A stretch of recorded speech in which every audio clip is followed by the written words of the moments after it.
अगर मैं आपसे पूछूं कि हाउस टैक्स भरने से कोई मालिक बन सकता है, आपका जवाब होगा नहीं। और लीगली देखा जाए तो नहीं बन सकता। लेकिन सच कुछ और है। इसी हाउस टैक्स के नाम पर आज की डेट में bank loan, FIR, business rental तक अप्रूव हो जा रहे हैं। लेकिन आप सोचेंगे बिजनेस लोन या इक्विपमेंट लोन के लिए तो रजिस्ट्री या सेल डीड की जरूरत पड़ती है। यही काम स्कैमर्स आसानी से एडिट कर लेते हैं और एक फेक ओनरशिप रेडी कर लेते हैं। आज मैं आपको वो बताऊंगा जो कोई नहीं बताएगा। यहाँ गवर्नमेंट की गलती है, MCD की गलती है, हाउस टैक्स डिपार्टमेंट की भी गलती है और वो लूप होल जहाँ से ये फ्रॉड हो रहे हैं। नमस्कार दोस्तों, मेरा नाम है राणा और आप देख रहे हैं आपका अपना YouTube channel docs India.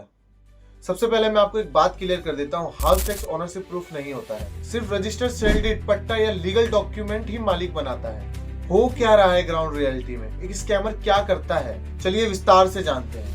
House tax को ओनरशिप जैसा ट्रीट किया जा रहा है। सबसे पहले एक सेल डीड या रजिस्ट्री बनाया जाता है, उसके बाद एडिट करके उसमें पुरानी डेट, सिंगल ओनर लिख दिया जाता है नकली सिग्नेचर के साथ। उसके बाद उसी प्रॉपर्टी का रेगुलर हाउस टैक्स भरा जाता है और जैसे ही हाउस टैक्स के ऊपर QR और MCD का लोगो लगता है और उसमें ओनर नेम की जगह टैक्स पे करने वाले का नाम आ जाता है, लोग मान लेते हैं प्रॉपर्टी ओनरशिप जेन्युइन है। अब बात करते हैं ये सब करने से स्कैमर्स को फायदा क्या होता है। इस कॉम्बिनेशन से home loan, equipment loan, business address approve, GST registration, FIR करना, मशीन रेंट पर लेना, बाकी वो सभी ऐसे काम जो एक किराएदार नहीं कर सकता लेकिन एक फेक मालिक कर सकता है। यहाँ गवर्नमेंट की सबसे बड़ी गलती है, गवर्नमेंट ने कभी भी क्लियर अवेयरनेस नहीं की। गवर्नमेंट ने क्लियर लैंग्वेज में ये नहीं बताया कि हाउस टैक्स ओनरशिप प्रूफ नहीं है, MCD रिकॉर्ड टाइटल प्रूफ नहीं है। लोगों को इस चीज से अवेयर नहीं किया गया।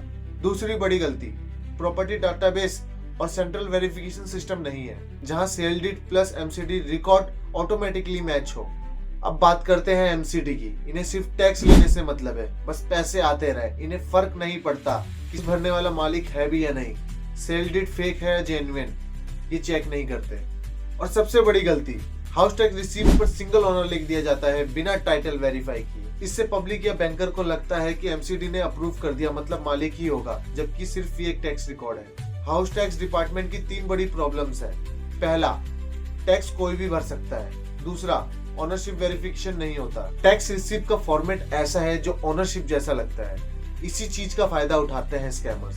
हाउस टैक्स रिसीप्ट में MCD को पे करने वाले का नाम सिंगल ओनर करके नहीं करना चाहिए, जबकि ओनर की जगह पर ओनर का नाम होना चाहिए और एक अलग से स्पेस देना चाहिए जिसमें टैक्स पेड बाय वाले का नाम हो।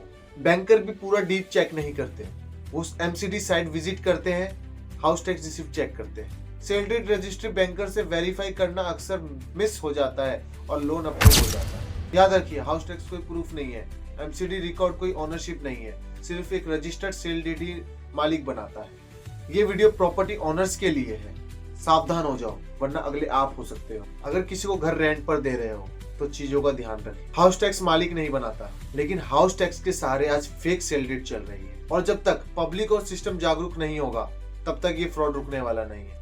छोटे बड़े स्कैमर्स से बचने के लिए चैनल को सब्सक्राइब करें, फॉलो करें, लाइक करें, शेयर करें। धन्यवाद।